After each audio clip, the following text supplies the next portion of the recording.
কাল শুরু ভারত বাংলাদেশ সিরিজের প্রথম টেস্ট। ফলাফল নিয়ে না ভেবে নিজেদের শক্তিমত্তায় আস্থা রাখতে চান অধিনায়ক নাজমুল শান্ত।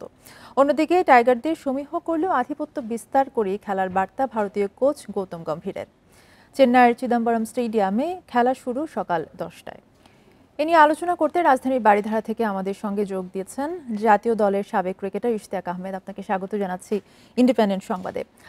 আগামীকাল শুরু হচ্ছে বাংলাদেশ ভারত সিরিজের প্রথম টেস্ট। কালকের বাংলাদেশ একাদশ কেমন হবে বলে ধারণা করছেন? ধন্যবাদ। আমার মনে হয় যে বাংলাদেশ হয়তো এমন হতে পারে যে তিনটা স্পিনার নিয়ে খেলাবে, যেটা আমরা পাকিস্তানে দেখিনি। কারণ এখানে লাল মাটিতে খেলা হবে, এটা শুনছি। লাল মাটিতে যদি খেলা হয়, আমরা জানি যে বেশিরভাগই কোনো একটা সময় গিয়ে স্পিন সহায়ক উইকেট হয়। ইভেন দো প্রাথমিক পর্যায়ে ফাস্ট বোলাররাও কার্যকরী হয়, আমার মনে হয় যে এই বেলায় হয়তোবা তিনটা ফাস্ট বোলার না খেলিয়ে তিনটা স্পিনার হয়তোবা নিতে পারে, সেটা একটা সম্ভাবনা রয়েছে। এবং হয়তোবা মাহমুদুল হাসান জয়কে খেলাবে না, even though Mahmudul Hasan Joy was একটা গুড কনসিস্টেন্ট পারফরমেন্স ছিল up to the test match. ইনজুরির জন্য ছিটকে পড়েছে, বাট জাকির হাসান এবং সাদমান ইসলাম এরাই ওপেন করবে। আমার মনে হয় যে ওপেনিং এর ক্ষেত্রে প্রথম ফ্রন্টলাইন ব্যাটার্সদের এখানে একটা দায়িত্ব নিয়ে খেলতে হবে। কারণ আমরা দেখছি লাস্ট আপনার মিডল অর্ডারে যারা আছে, মুশফিক, সাকিব, লিটন এবং মেহেদী হাসান মিরাজ থেকে আমরা রান পেয়েছি, কিন্তু যদি আমাদেরকে বাংলাদেশ যদি একটা লড়াকু ইয়ে মনোভাব নিয়ে যদি খেলতে হয়, আমার মনে হয় যে আপার অর্ডার ব্যাটসম্যানদেরকে এখানে একটু দায়িত্বটা বেশি নিতে হবে এবং নির্ভর করতে হবে দলকে। সেই জন্য I think that batting side will be the same. কেবলমাত্র বোলিং এর ক্ষেত্রে এখন কাকে ড্রপ দিবে সেটা বলাটা মুশকিল। হয়তোবা নাহিদ রানা, হাসান মাহমুদ খেলবে, কিংবা তাসকিন হাসান মাহমুদের জায়গায়। It will be a difficult choice frankly speaking. যদি তিনটা স্পিনার আদৌ যদি খেলাতে হয়, একটা বোলার এখান থেকে ড্রপ দিবে, কাকে দেবে? তাসকিন, হাসান মাহমুদ, নাহিদ রানা? আমার মনে হয় যে it will be a tough call for the selectors to choose the right team. পাকিস্তানের বিপক্ষে সিরিজ জয়ের পরে কিন্তু বাংলাদেশ টিমের একটা আত্মবিশ্বাস কাজ করছে। সেক্ষেত্রে ভারতের বিপক্ষে লড়াই জমাতে পারবে কি টাইগাররা, কি মনে করছেন? টাইগাররা তো মানে আমাদের দেশের ছেলেরা তো খেলার চেষ্টা করবেই, জেতার চেষ্টা করবেই। পাকিস্তানে গিয়ে হারানো, চারটে কথা না, 2-0 সিরিজ জিতেছে। আমরা কোনো সময় মনে হয় এটা কল্পনা করতে পারিনি। বাট মেনে নিতে হবে যে Pakistan, India in India is a different proposition. India অনেক বছর ধরে ডমিনেট করে এসছে।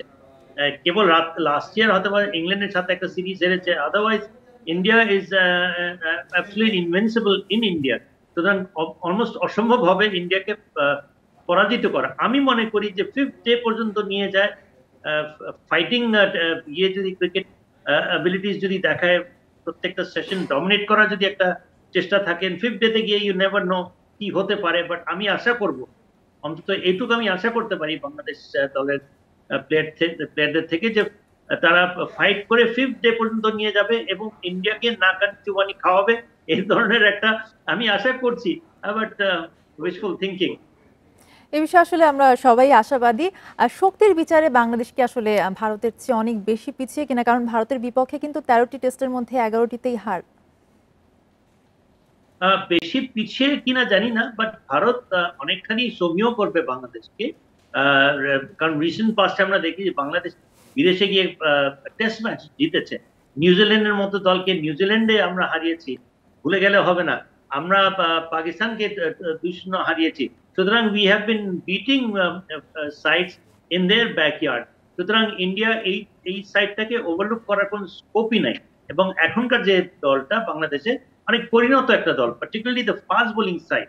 এবং তারা কিন্তু কোনোভাবেই আন্ডারডগ, কোনো সময় তারা ইন্টারন্যাশনাল সাইজ একদল আরেক অপর দলকে কোনো সময় আন্ডারডগ হিসেবে ট্রিট করে না।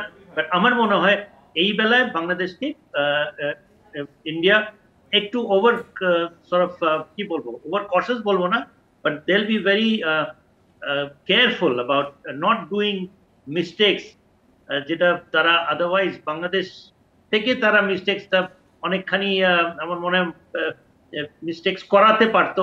এখন হয়তো বা it will not be the same. Bangladesh will be little aggressive and পরিণত দল সাথে খেলবে ইন্ডিয়া, সেটা তারা বুঝতে পারবে। আমার মনে হয় starting from tomorrow, the next 5 days, I think we're going to see some good test match. একেবারেই আমরা সবাই আশাবাদী সেই ব্যাপারে। আপনাকে অসংখ্য ধন্যবাদ আমাদেরকে সময় দেওয়ার জন্য।